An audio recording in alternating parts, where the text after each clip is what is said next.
Abalimi bonna mu ggwanga baludde ebbanga nga bakabira gavumenti okubataasa ku bicupuli ebisusse ku katale olw'okuba nti kibaviirako okufiirwa ensimbi n'ebirime byabwe okufa ttogge. Kati okumalawo okusoomoozebwa kuno, Obwakabaka bwa Buganda nga buli wamu ne bannamikago abalala batandiseewo ssemaduuka w'ebyobulimi abalimi mwe banajjanga ebikozesebwa mu kulima eby'omulembe.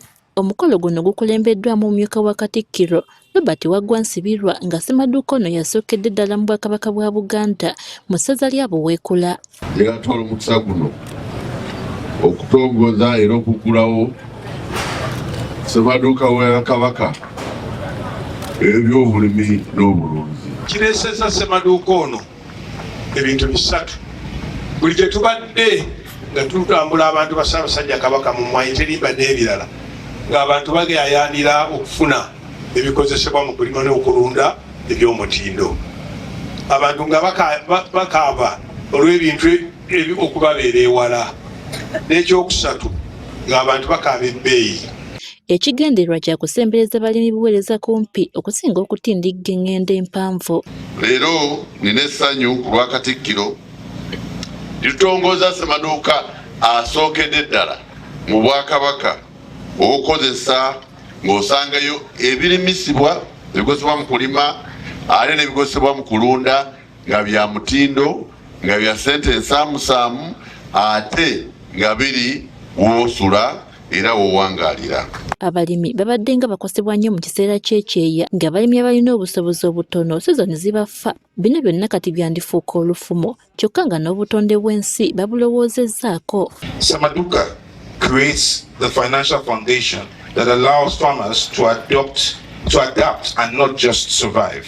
Nga bakolaganiramu ne bannamikago, abalimi abateesobola bakufuna ensigo ssaako ebikozesebwa mu kulima ku kibanja mpola ate ku magoba amatono ddala. Ojja kwewola ku magoba amasaamusaamu. Ndowooza tuwulidde Katikkiro ng'agamba nti tetuyagala bino kankuwa akamyu mpente.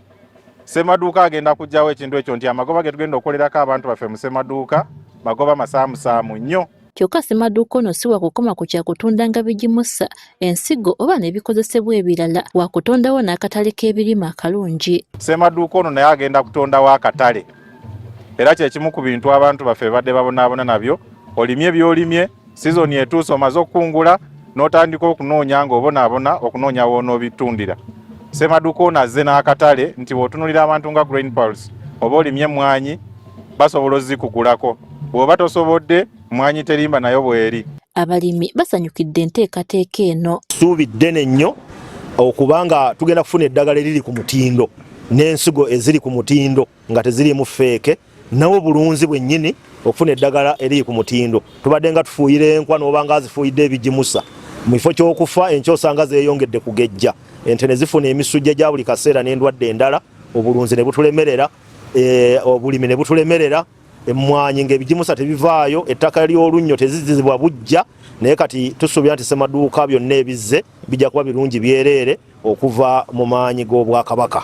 Era tugenda kukubiriza bannaffe abatasobodde kutuukawo tubannyonnyole baddemu amaanyi ag'okulima kubanga omuntu abadde aserebye amaanyi ekyamazima nga gamuweddemu kubanga tosobola kukola n'oteekamu omwaka ogumu n'oteekamu ogwokubiri nga tofuna eyo bizinesi ebeera nfu. Enteekateeka eno yakubuna amasaza gonna kyokka nga yakusooka masaza 5 omwaka guno. Babula Nalweso agafeeyo ku Spark TV.